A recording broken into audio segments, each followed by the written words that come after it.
Programme میں آگے بڑھتے ہیں اور اب ذرا بات کر لیتے ہیں وزیر اعظم کے دورہ چین سے متعلق. ظفر ہلالی صاحب, اگر میں آپ کے پاس آؤں تو وزیر اعظم کے دورہ چین کے حوالے سے ذرا بتائیے گا. 3 سے 5 فروری تک وزیر اعظم چین کا دورہ کرنے جا رہے ہیں, کیا محرکات ہیں اور کتنی اہمیت کا حامل ہے آپ کو لگتا ہے یہ دورہ؟ یہ چین پاکستان ریلیشن شپ کے لیے آئی ہوپ یہ اہمیت والا دورہ ہے, اس لیے کہ وہ 2 دن رہیں گے. حالانکہ وہ اس لیے جا رہے ہیں کہ ہم ڈپلومیٹک سپورٹ ایکسٹینڈ کرنا چاہتے ہیں ایسے موقع پہ چائنا کو, جب امریکہ اور دا ویسٹ جو ہے ان کے خلاف بیانیں دے رہا ہے, چین کے خلاف اور خاص طور چین کے پریزیڈنٹ کے خلاف. میں لیٹس ہوپ کہ یہ وزٹ, اس لیے کہ چین کا صدر ایک بزی آدمی ہے, یہ وزٹ سے کچھ حاصل کریں. میں تو سمجھتا ہوں, معاف کریے, کہ یہ لوگ جو کہتے ہیں, آج بھی میں وہ اسد عمر کا سن رہا تھا, ہم کولڈ وار نہیں چاہتے, ہم کسی کے ساتھ سائیڈ نہیں لینا چاہتے. ارے یار, تم اگر سائیڈ لینا چاہتے ہو تو نہیں, کوئی فرق نہیں پڑتا. انہوں نے تو سائیڈ لے لیا ہے نا. انہوں نے تو بار بار کہا ہے کہ ایک strategic partner, strategic ally, major ally Hindustan ہے. اور کیا چاہتے ہیں ان کو کہیں کہ نیٹو کا ممبر نہیں بن سکتا ہے نا انڈیا, اس لیے نیٹو وہ نارتھ اٹلانٹک کا آتا ہی نہیں ہے. تو میں یہ پوچھنا چاہتا ہوں کہ آپ چاہتے کیا ہیں بھائی؟ جاؤ چین کو کہو کہ ہم تمہارے ساتھ کھڑے ہیں, ہم کھڑے ہوں گے. اکنامک ڈیفنس بھی بات کرو ہمارے ساتھ.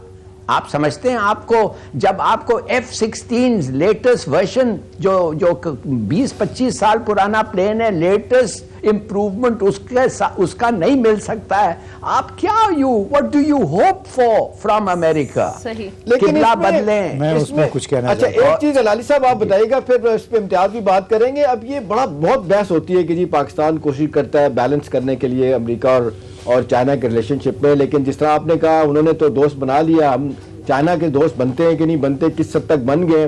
ابھی آپ دیکھ لیں, یہاں سے ہمارے اسپیشل اسسٹنٹ بھی گئے تھے, ہمارے ایمبیسڈر جو چائنا میں ہیں ان کو بھیجا گیا تھا کہ جی جہاں امریکہ بار بار کہتا ہے کہ جی سنکیانگ صوبہ کون سا مسلمانوں کا جہاں پہ ان کے ساتھ ہیومن رائٹس وائلیشن ہو رہی ہیں, تو انہوں نے رپورٹ آ کے دی تھی کوئی نہیں ہو رہی.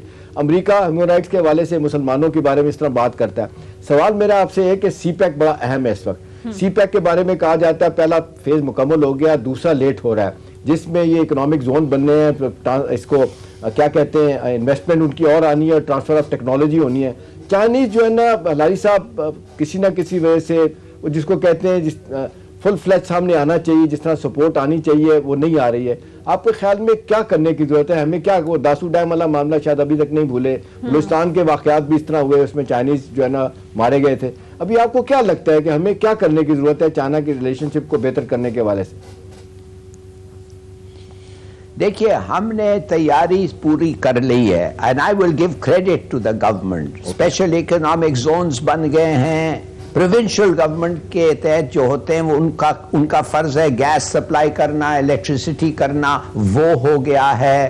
خاص طور ہم نے بات کی ہے ان کو فٹ ویئر پہ, ٹیکسٹائلز پہ اور فارماسیوٹیکلز پہ. یہ 3 سبجیکٹس ہیں جن کو ہم چاہتے ہیں, ان سے ہم آرڈرز لینا چاہتے ہیں, because we can fulfil the orders. تو میں سمجھتا ہوں کہ, اور ان کا ایک جو یہ خالد منصور جو ہے, میں نے اس کو ملا نہیں ہوں مگر سنا ہے بڑا قابل آدمی ہے, سنا ہے چینی بڑے شوق سے اس سے they welcomed his appointment, اور اس کا بھی اپوائنٹمنٹ ہی reports to the minister of planning Asad Umar. تو میرے خیال میں جی اب رہ کیا گیا ہے, we should be on all, the word should be go from now on.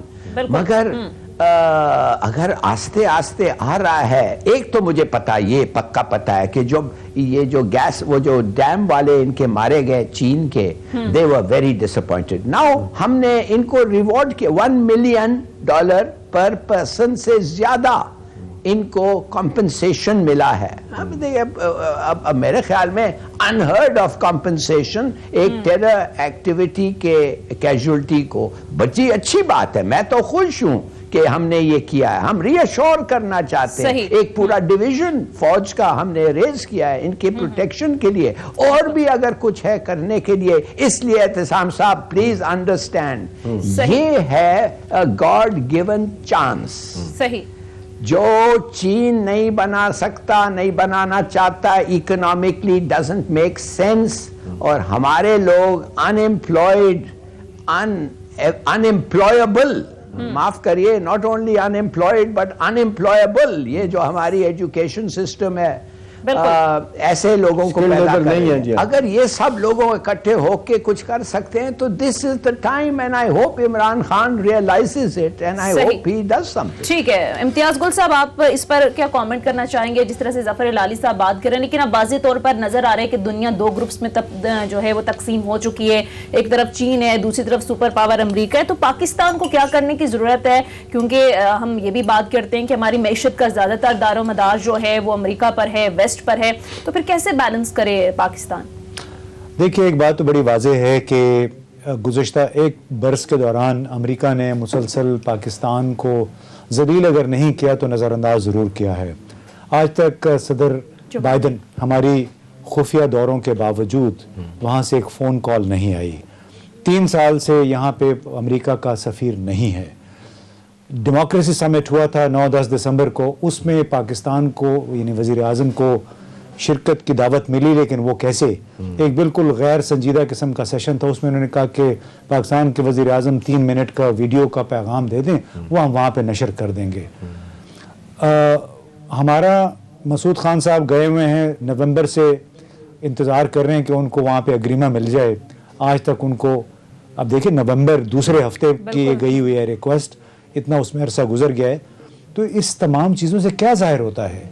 یعنی امریکہ ہمارے ساتھ تعلقات قائم نہیں کرنا چاہتا اس انداز میں جس انداز میں ہمارے دفتر خارجہ میں لوگوں کی خواہش ہوگی.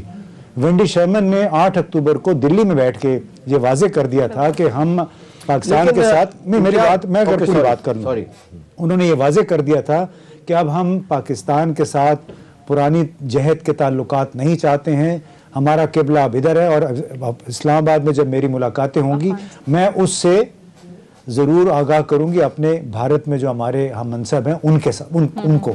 تو اس تمام کا آپ کے نتیجہ کیا نکالنا چاہیے؟ نتیجہ یہ نکالنا چاہیے کہ آپ چین کے پاس اب جا رہے ہیں. میرا اپنا یہ خیال ہے کہ یہ دورہ دونوں ملکوں کے تعلقات کے لیے کایا پلٹ ہوگا. اس میں پاکستان کو مزید امداد بھی ملے گی. چینی حکام اور ان کے جو صدر ہیں وہ بھی دیکھ رہے ہیں کہ پاکستان کتنی مشکلات میں, صرف اس وجہ سے کہ وزیر اعظم نے کہا ہوا ہے کہ ہم نتھی ہیں, ہمارا مستقبل چین کے ساتھ. بریک لیں گے احتشام صاحب, واپس آئیں گے بریک کے بعد. پھر سر آپ کا میں کامنٹ لوں گی. ناظرین مخت لیتے ہیں, اسٹے ود اس کی طرف آؤں گی, شارٹ کامنٹ کیجیے گا, پھر ہم ہلالی صاحب کی طرف جائیں گے. میں یہی بات کروں گا, میں جو امتیاز سے پوچھوں گا, پھر امتیاز اگر جواب دیں گے تو پھر ہلالی صاحب سے بھی پوچھ سکتے ہیں. مجھے جو لگ رہا ہے امتیاز اور ہلالی صاحب, جو پاکستان کو نقصان ہو رہا ہے یہ بیلنس کرنے کے چکر میں, نہ امریکہ کو ہوئے نہ چائنا کو ہوئے. ہماری دوستی بہت ہے, لیکن دیکھیں امریکہ چائنا کے ساتھ لڑائی کے باوجود بھی آج $640 بلین کی ٹریڈ ہے.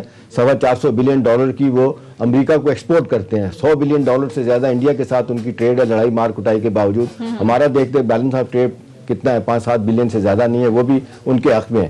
اب سوال یہ ہے کہ چائنیز جس طریقے سے جو خبریں آتی ہیں, جو رپورٹ بھی کیا جاتا ہے کہ ان کی ریزرویشن نہیں ہے, ان کو یہ بھی امتیاز بڑی کہا جاتا ہے کہ انہوں نے کہا کہ آپ نے IMF کو وہ ڈیٹیلز کیوں بتائیں کہ جو چائنیز کمپنی جتنے انٹرسٹ ریٹ پہ کام کرتی ہیں وہ ہمیں بتائیں. پاکستان کتنا برا پھنسا ہوا ہے, FATF ہے, اب IMF ہے, ساری باتیں ان کو بتائی جا رہی ہیں. امریکہ ہماری بات نہیں سن رہا, ہم کہاں جائیں, کدھر جائیں؟ ہمارا معاشی استحصال ہو رہا ہے, ہمارا استحکام کیسے ہوگا, کیا ہوگا؟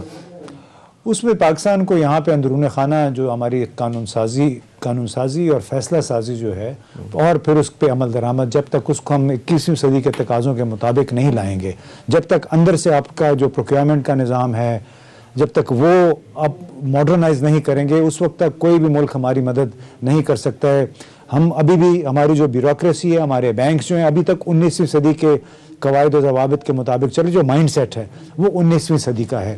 جب تک اس سے ہم نہیں نکلیں گے, آن لائن نہیں جائیں گے, ڈیجیٹائز نہیں کریں گے, اس وقت تک کوئی ملک اس ملک کی مدد نہیں کر سکتا. جی لالی صاحب, آپ کیا کہیں گے, ہمیں کیا کرنا چاہیے؟ بیلنس تو چھوڑ دیتے ہیں, اپنے معاشی مفادات کیسے پروٹیکٹ ہوں گے؟ دیکھیے, چائنیز سوچ رہے ہوں گے کہ بھائی انہوں نے جو قانون ایکسپٹ کیا ہے اپنے بینک کے لیے, what does this show?